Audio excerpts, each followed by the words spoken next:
This is advocate Himanshu and welcome to all of you. अगर आप राजस्थान के हैं और सेम डे 2-3 घंटे के अंदर कोर्ट मैरिज करना चाहते हैं लीगल तरीके से, और उसका एक लीगल सर्टिफिकेट कोर्ट के द्वारा दिया गया लीगल सर्टिफिकेट भी आप चाहते हैं, ताकि जिसको आप किसी लीगल हियरिंग में भी इस्तेमाल कर सकें, कोर्ट उस पर प्रोटेक्शन भी आपको मिल सके और आप उसे ऑनलाइन भी चेक कर सकें, तो ये वीडियो आपके लिए। इस वीडियो को देखिएगा। इस वीडियो में आपको पूरा बताऊंगा कितनी उम्र होनी चाहिए, क्या क्या डॉक्यूमेंट चाहिए, कहाँ से आप सेम डे कोर्ट मैरिज करके उसका लीगल सर्टिफिकेट ले सकते हैं और उसे सरकारी वेबसाइट पे भी चेक कर सकते हैं।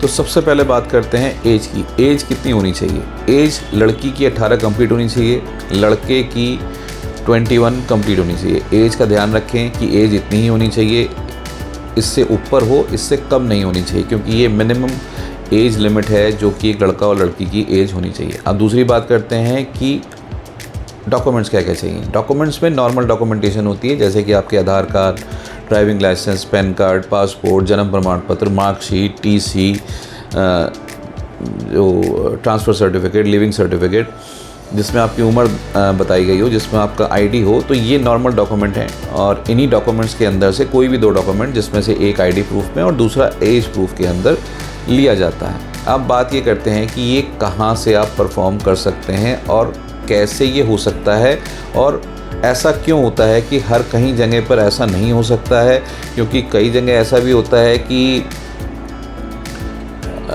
या तो मैरिज कराने के बाद एक नोटरी पेपर पकड़ा दिया जाता है, उससे कहा जाता है कि ये नोटरी पेपर है और ये आपका रजिस्ट्रेशन सर्टिफिकेट हो गया। या कई जगह ऐसा करते हैं कि मैरिज करने के बाद आपको हाई कोर्ट से प्रोटेक्शन दिला देते हैं, बट प्रोटेक्शन के अंदर ये मेंशन कर दिया जाता है कि ये अगर आपने रजिस्ट्रेशन नहीं कराया इसका, तो ये प्रोटेक्शन वैकेट हो जाएगा। ऐसा कई ऑर्डर्स के अंदर देखा गया है। तो अब वो रजिस्ट्रेशन सर्टिफिकेट तो हुआ नहीं, क्योंकि वो हुआ एक प्रोटेक्शन लेटर, उसी को रजिस्टर्ड बता के जो है वो दे दिया जाता है, और उसके बाद वो रजिस्ट्रेशन एज इट इज़ रह गया, रजिस्ट्रेशन उसका हुआ नहीं।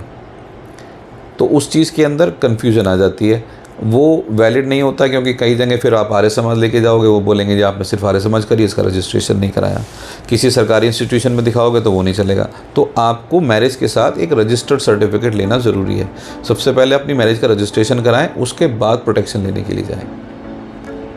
या सिचुएशन इस तरह की है कि आपको पहले प्रोटेक्शन ही लेनी है, तो आप पहले प्रोटेक्शन ले लें, क्योंकि नॉर्मल भी प्रोटेक्शन मिल जाती है, और उसके बाद आप मैरिज करके उसका रजिस्टर्ड सर्टिफिकेट जो होता है वो आप ले सकते हैं। तो कहने का मतलब ये है कि कई जगह स्टैम्प पेपर पकड़ा दिया जाता है, कई जगह जो है मैरिज करा के उसको एक हाई कोर्ट से एफिडेविट भी दे देते हैं, कई बार हाई कोर्ट से ऑर्डर करवा देते हैं प्रोटेक्शन के लिए, लेकिन वो आपका रजिस्ट्रेशन नहीं होता। जो सीधा प्रोसीजर है, जिस तरह से आपको करना है, जो आपको लेके चलना है, वो है कि आप पहले मैरिज करें, मैरिज करने के बाद उसका रजिस्ट्रेशन कराएं।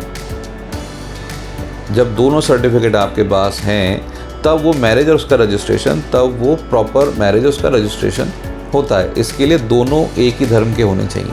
जो मैंने आपको प्रोसीजर बताया कि आप 2 से 3 घंटे के अंदर सेम डे कर सकते हैं, तो उसके लिए दोनों का धर्म एक ही होना चाहिए। तो दोनों हिंदू हो या दोनों मुस्लिम हो, दोनों एक ही धर्म के हैं। तो डॉक्यूमेंट मैंने आपको बता दिया, एज मैंने आपको बता दिया। अब आप कहाँ से कर सकते हैं ये भी आपको बता देते हैं। आप उसके लिए आपको दिल्ली एनसीआर आना पड़ेगा। अगर आप दिल्ली एनसीआर आते हैं तो आप ये जो प्रोसीजर मैंने बताया है इसको फॉलो अप करके 2 से 3 घंटे के अंदर आपको आपका मैरिज और उसका registration certificate same day meal जाता है। उसके बाद आप चाहें तो आपको प्रोटेक्शन लेना है तो अपनी हाई कोर्ट से जाकर प्रोटेक्शन ले सकते हैं, या एसएसपी के पास से जाकर प्रोटेक्शन ले सकते हैं। तो लेकिन पहले प्रोसीजर पूरा करें, क्योंकि मेरा कहने का मतलब ये है कि आधे प्रोसीजर में उस चीज़ को ना छोड़ें, प्रोसीजर को पूरा करें। प्रोसीजर पूरा होगा, प्रोसीजर जब पूरा होगा तभी वो मैरिज को वैलिड माना जाएगा। मतलब as per supreme court registration of the marriage is the compulsory. तो मैरिज का रजिस्ट्रेशन कंपलसरी है। आप कैसे भी मैरिज करो, आप मैरिज मतलब नॉर्मल एंगेज मैरिज करो या आर्य समाज में मैरिज करके उसका रजिस्ट्रेशन कराओ, दोनों ही सूरत के अंदर आपको रजिस्टर्ड करना ज़रूरी है। बिना रजिस्ट्रेशन सर्टिफिकेट के आपके शादी के कार्ड, अगर आपने अरेंज मैरिज करी है या कहीं और आपने मैरिज परफॉर्म करी है किसी भी संस्था में या कहीं पर, वो सिंगल जो सर्टिफिकेट है उसके बिहाफ पे आप रजिस्टर तो करा सकते हैं। लेकिन अगर आप बैंक में अकाउंट खोलने जाएंगे, कहीं विदेश इमिग्रेशन में जाना चाहते हैं, तो आपको एक रजिस्टर्ड सर्टिफिकेट ही देना पड़ेगा। कोर्ट में भी अगर जाएंगे तो कोर्ट भी उसमें रजिस्टर्ड सर्टिफिकेट मांग लेती है।